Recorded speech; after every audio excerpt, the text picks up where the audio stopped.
Hi, this is Lindsay from The Homey Life, and today I want to share 5 snack recipes that I make for my kids. Now, these are pretty easy and pretty healthy recipes, and you can make all of these recipes in one day. I just had a very busy week, so I actually broke this up into several different days. Now, I have almost all these recipes on my blog, which I will have the links below. The last recipe, which is the bliss balls that you'll see at the end, will be up on my blog in the next few days, so watch out for that one. The first recipe you see me making here, though, is a pretty healthy banana bread recipe. This banana bread is so delicious and moist, and it freezes really well as well. So I like this recipe because you can make a nice big loaf, you slice it, and then you can freeze those slices and then just let it thaw for another day. Super simple as a quick snack to put in lunch boxes later on. It's just great. So the first thing that you would have seen me do is you need 3 large bananas. You like them to be more ripe. The riper they are, the sweeter they are, and the easier they will be to mash. 3 large bananas, mash them up. Then I go for half a cup of room temperature butter, or you can melt the butter. Either one is just completely fine. I add half a cup of plain yogurt, half a cup of honey, half a cup of rapadura sugar, which is a healthier sugar similar to brown sugar, but similar to brown sugar in taste, that is, but it has a lot more minerals and nutrients in it. But you can use whatever sugar you like. I put 2 eggs in it, 1.5 cups of coarsen flour, which is a white flour. It's just a more ancient grain. But you can use any sort of white flour, white spelt flour. I don't like using wholemeal flours because they don't come out as soft and they just don't come out as soft. They're a bit more grainy. 1 tablespoon of vanilla, 1 teaspoon of cinnamon powder, or you can use allspice. At the very end, add in your baking soda and baking powder, which is 1 teaspoon baking soda, half a teaspoon baking powder, and a pinch of salt. Make sure you preheat your oven to 180 degrees Celsius, 355 degrees Fahrenheit. Pour your batter into a prepared, like a bread pan or baking dish, and stick it in the oven for about 55 minutes. Now, if you notice that your top is starting to get quite brown, you can just simply cover it with aluminum foil and let it keep cooking.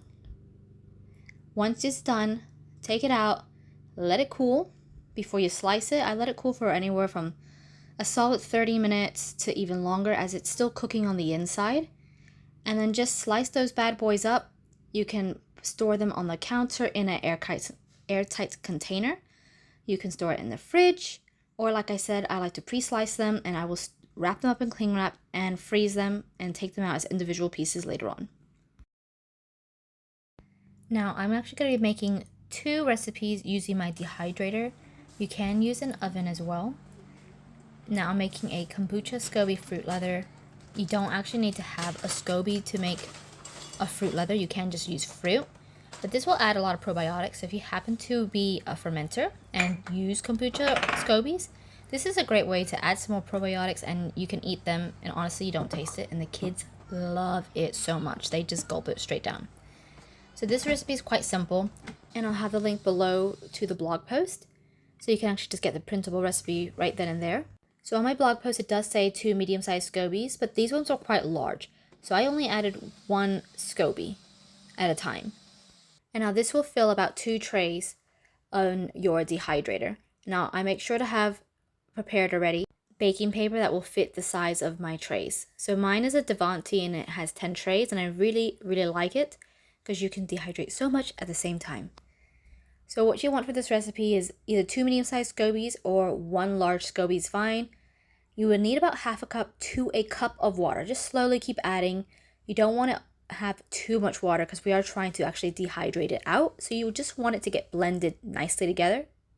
Because kombucha SCOBYs can be a little bit more on the bitter side, I do add a little bit of honey, so about a tablespoon of honey, and add anywhere from half a cup of fruit to a cup of frozen fruit or fresh of your choice. And then just blend it. Once it's blended until it's nice and smooth, you pour it out. Do a nice thin layer, like 1/8 inch kind of thick on your baking paper. And you want it to be as even as you can, just so that it dehydrates more evenly. And you'll stick this in your dehydrator at about 45 degrees Celsius, 110 degrees Fahrenheit for about a total of 8 hours. You can just check it, make sure that it's, if it needs more time or less time. You'll generally find in the center, you'll notice if it needs a little bit more time or not. Just add or decrease time as necessary. Now, if you're doing it in the oven, it's still the same temperature, but you might need to only do it for about 6 hours, maybe even check out the 5-hour mark. And then in one sec, because I'm also doing the apples at the same time, I'll tell you how you can store those delicious SCOBY fruit leathers.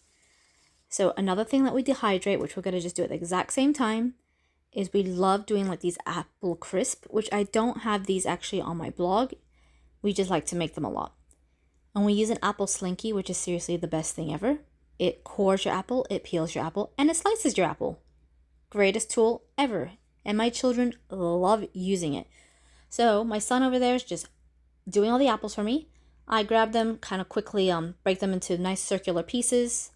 Throw a tablespoon of sugar. Just, you don't need to, but it's quite nice if you add just a little bit more sugar in it. About a tablespoon of cinnamon. I have about 8 cups worth of sliced apple. And then we will lay these out on the tray. You don't want them to be on top of each other. You want to kind of have them spaced evenly.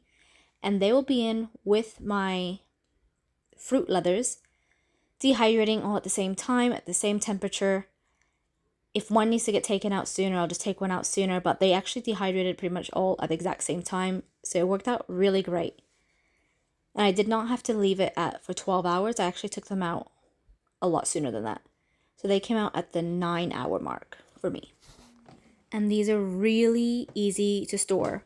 You literally just pop out those apples and put them in an airtight container. And I have them on a shelf away from direct sunlight. Super easy. They get eaten up way too quickly, I have to say. And they are so delicious. But you can do this with any fruit. I mean, strawberries, bananas, nectarines, the lot. The dehydrator can be really handy and also delicious. Now with the SCOBY fruit leathers, or with any fruit leather, just doesn't have to have a SCOBY in it. I actually like to keep mine on the parchment paper, use clean scissors, and I just cut them straight there. And I will end up, as you'll see here, I'll cut them into smaller pieces in a sec, still on the baking paper. And it will peel really, really easily. I wouldn't peel them individually, like take them all out, because they'll end up sticking together. So by keeping them on the baking paper and cutting them, and then just kind of rolling them up real quickly, you'll find that they won't all stick together. My kids love them and they couldn't wait to have it, so my little girl is eating this one right away. And I did 2 different flavors. But yeah, just roll them up together, put them in a container away from direct sunlight, a container with a lid on it, and they will last several weeks, no problems, on the counter if they don't get eaten by then. Mine lasted only a week before they all got eaten. The next thing I'm going to make is homemade granola. And this is great to have on hand for a snack, for breakfast. I mean, it's so easy to top with some yogurt as well. It's just such an easy thing to have on hand. And it stores really well in a jar on the counter away from direct sunlight. So I do have this recipe on my blog. Link will be below. The first thing you're going to want is you want 4 cups of chopped nuts. Now, I did a mixture, and you can do a mixture of whatever nuts you like. I really like the cashews and almonds, and I just put them in my little, I forgot what it's actually called, food processor. And I will just chop it up more on the fine side, so my kids don't really like nuts that much, but if I do it really fine, they don't notice. But you chop it up to whatever you like.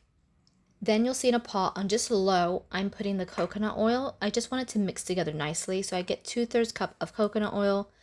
I will add 1/2 cup of honey, or you can do maple syrup to it, 1/2 teaspoon of sea salt, 1 teaspoon of vanilla, just because I like the flavor. And for this one, I'm actually doing chocolate, so I added 1/4 cup of cacao powder to mine as well. You'll add then the 3 cups of oats. I turn off the temperature already by now, and I add my 3 cups of oats, as I'm not actually trying to cook the oats at the moment. I'm just wanting it to mix nicely.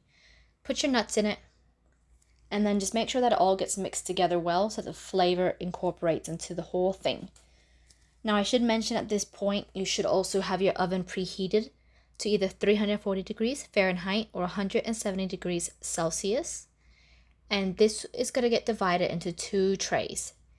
Now, I do use a silicone mat. I love them because they're reusable, they're non-stick, they're super, super handy to have on hand. I'll see if I can try and put links to some of these things that I'm talking about below as well. So if you're wanting to have a look, they'll be below in the descriptions. Spread it out nice and evenly so that it will cook evenly. And honestly, I do it like every 10 to 15 minutes. I take them out and give them a mix so that the edges don't burn. And also the middle then can get cooked as well. So I just kind of put the inside to the middle back to the outside. And we'll just put it back in the oven again and let it keep cooking for about 30 minutes. But what I do then is I turn off the oven, leave it cracked open a bit, and I actually will let it cool in the oven. So just leave a little crack so it's not like cooking, but it's still letting all the extra moisture out. And then just pour that into an airtight container. You can mix some cranberries, chocolate chips, whatever dried fruit you like. Pour it into a container, and it is good to go. Once again, store everything away from direct sunlight.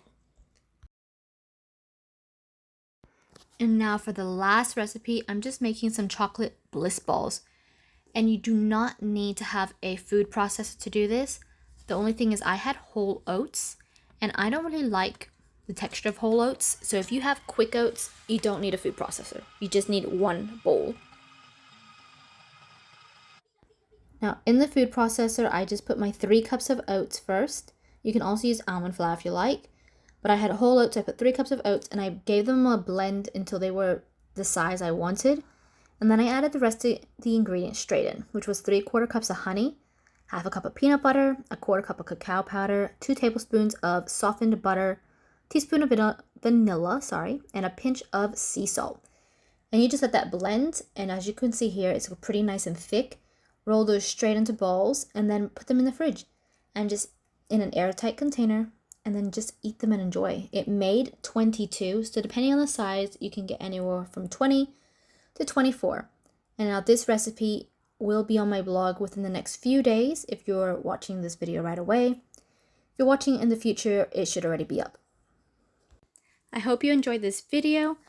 Please give it a thumbs up and subscribe to my channel if you want to watch more like this. And I will see you again in my next video. Have a lovely day.